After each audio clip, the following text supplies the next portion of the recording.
Cameroon, Bandung, Africa, Bandung, to the world, Bandung. Salut les amis, bienvenue sur votre plateforme ici, c'est Bantou Media Sport. Il y a la Fédération camerounaise de football qui a signé ce communiqué le 10 janvier. Il y a de cela 2 jours, il y a 48 heures que la Fédération camerounaise de football a signé ce document. Je vais vous proposer la lecture de ce document et de vous dire ce que je pense. Le secrétaire général a madame et monsieur les présidents des clubs des championnats professionnels MTN Elite 1 et MTN Elite 2. Monsieur le président de l'association de clubs d'élite du Cameroun, ACEP, objet communication de stade de réception de vos rencontres à domicile. Mesdames, messieurs les présidents, la Fédération camerounaise de football éprouve d'énormes difficultés multiformes dans la programmation de rencontres des championnats professionnels MTN Elite 1 et MTN Elite 2 dans les stades placés sous l'administration de l'ONIES dans l'Office national des infrastructures et des équipements sportifs, compte tenu de l'impossibilité en ce moment de poursuivre le déroulement de nos championnats uniquement dans les dits stades. J'ai l'honneur de vous inviter à bien vouloir communiquer à la FECAFOOT les noms des stades et les localités de réception de vos matchs à domicile au plus tard le mardi 14 janvier 2025 à 15 h. Les modalités de vente des tickets d'accès au stade et de gestion des recettes y afférentes relèvent de votre responsabilité, conformément à la grille de répartition formulée. Toutefois, les clubs ne disposant pas de stades de réception de matchs sont invités à le signifier à la fédération au plus tard le mardi 14 janvier 2025 à 15 h, toujours cette date-là. Donc pendant que d'autres sont en train de proposer, là où ils veulent jouer les matchs à domicile, d'autres sont en train de dire sinon pas des stades pour jouer les matchs à domicile. Veuillez agréer, messieurs, veuillez agréer, madame et messieurs les présidents, l'expression de ma profonde considération.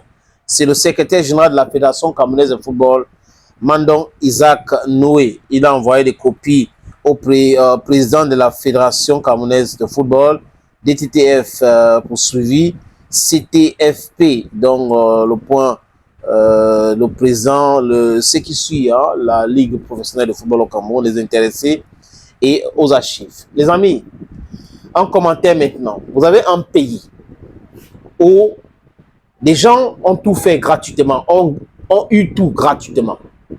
Ils sont allés à l'école gratuitement. Ils ont envoyé les enfants en Europe pour aller fréquenter gratuitement. Dans les grandes écoles gratuitement, ils ne payent rien. Vous avez un pays où les contribuables construisent les stades. Et certains politiciens, parce qu'ils ont le pouvoir aujourd'hui, ils pensent que le pays les appartient, torpillent le programme de la fédération parce qu'il ne faut pas utiliser ces stades. Ils ne sont pas en train de faire du mal à Samuel Eto'o fils. Ils font du mal aux jeunes Camerounais. Donc, Camerounais, Camerounaises, réveillez-vous. Ce n'est pas la FECAFOOT, ce n'est pas à Eto'o qu'ils sont en train de faire du mal. C'est à vos frères, c'est à vos sœurs. Parce que ce stade-là nous appartient. Ça n'appartient pas à M. Ngongo. Ça n'appartient pas à Nassis Molekombi. J'ai lu ça et là où les gens disent que c'est parce que Samuel Eto'o fils s'est opposé aux hautes instructions venant de Ngongo. C'est pour cette raison que Ngongo, à travers le gouvernement, a tout fait pour torpiller le fonctionnement de la FECAFOOT. Mais seulement, ils ne veulent pas de la rupture. Vous savez pourquoi? Parce qu'on va les dire que qu'est-ce qui s'est passé? Pourquoi vous n'avez pas fait ça hier? C'est pour cette raison qu'ils sont en train de se battre pour que ça ne se passe pas bien aujourd'hui. Mettez ça dans vos têtes. C'est la raison pour laquelle les gars s'opposent à Samuel Eto'o fils.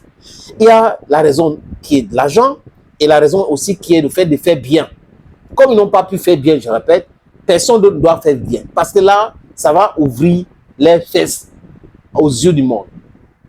Prenez l'exemple, même dans certaines structures, dans certaines entreprises, chez nous, on a des gens tellement incompétents dans certains postes. Et quand on recrute quelqu'un qui est en train de vouloir faire bien, ces incompétents-là vont tout faire pour torpiller le travail de ce compétent.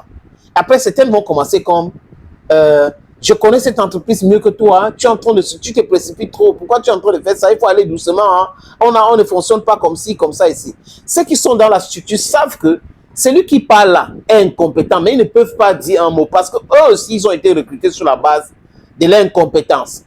Vous savez pourquoi je dis souvent que nous sommes gérés par la kleptocratocratie? Parce que dans les entreprises où vous retrouvez des gens qui ne sont pas compétents, comme je le dis, ils ne veulent pas travailler avec ceux qui sont compétents parce qu'ils ont peur de perdre leur poste et certains de leurs privilèges. Parce que ce qu'ils vont passer une semaine à faire, aller trouver des solutions et autres, quelqu'un va faire ça en 24 heures.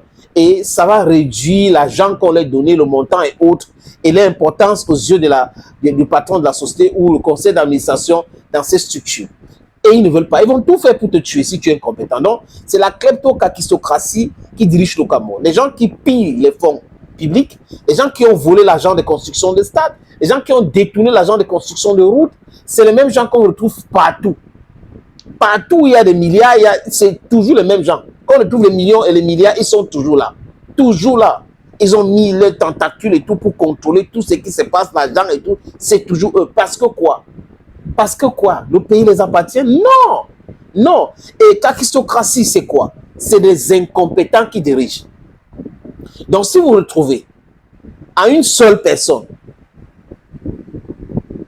le voleur et l'incompétent, c'est explosif. Quelqu'un, c'est un détourneur de fonds publics et c'est toujours lui qui est incompétent. Ça donne ce qu'on est en train de vivre au Cameroun aujourd'hui.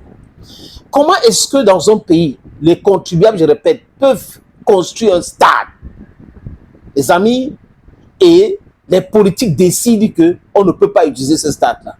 En Côte d'Ivoire, on peut-tu dire, je dis des choses contre Alassane Ouattara et je pense que c'est vrai ce que je dis, mais seulement en ce qui concerne les stades. Le mec a compris. Donc, les contribuables ont construit le stade et il faut utiliser ce stade. Donc, les stades ont été donnés à la Fédération ivoirienne de football. C'est comme ça que ça se passe. Mais M. Bongo, qu'est-ce qu'il fait pour faire du mal à Eto'o? Il a nommé Bell. Parce qu'il sait que Bell ne s'entend pas avec Eto'o. Bell a essayé d'être président de la Fédération camerounaise de football, ça n'a pas marché. Et Eto'o ne l'a pas soutenu. Donc, du coup, Bell qui essaie de manipuler Eto'o, ça ne passe pas, est un bon élément pour pouvoir tout perturber. Et Bell aurait fait une réunion dernièrement pour dire qu'on va s'entendre avec la fédération et tout. C'est de l'esbrouf, les amis. Ils sont dans l'esbrouf total. Leur but, c'est de faire tomber Samuel Eto'o fils. Mais en faisant cela, ils détruisent le football. Ils font du mal au football. Ils ne font pas du mal à Samuel Eto'o fils. Du tout, du tout, du tout, du tout. You are killing football. Bell a joué pratiquement, c'est-à-dire que c'est le Ndion gratuitement. Il a tout fait gratuitement au Cameroun. Tous les ministres que vous voyez là, ils ont allé à l'école Ndion, ils ont eu les bourses Ndion, mais aujourd'hui, ce sont les mêmes gens qui instaurent l'argent partout. À l'université, il faut payer les frais universitaires. C'est toujours les mêmes gens. Donc, ils fonctionnent de la même façon. Donc, le problème de Samuel Eto'o aujourd'hui, c'est qu'il veut faire différemment. Le problème d'Eto'o, c'est qu'il refuse de mettre la main dans la caisse. Il refuse de cautionner cela. Et les gens ont dit, ok, si c'est comme ça, on va tout faire pour t'écarter. C'est pour cette raison qu'aujourd'hui, en dehors de tout ce que je viens de vous dire, les amis, il y a des discussions au sein du ministère du Sport avec certains fonctionnaires sur le nom de celui-là qui doit remplacer Samuel Eto'o fils à la tête de la Fédération camerounaise de football. Mais le pays, s'il ne les appartient pas, 42 ans au pouvoir, 43 ans aujourd'hui, vous êtes en train de penser que vous aurez 50 ans au pouvoir, dont le pays vous appartient. Vous êtes en train de vous tromper lamentablement. À bon entendeur, salut.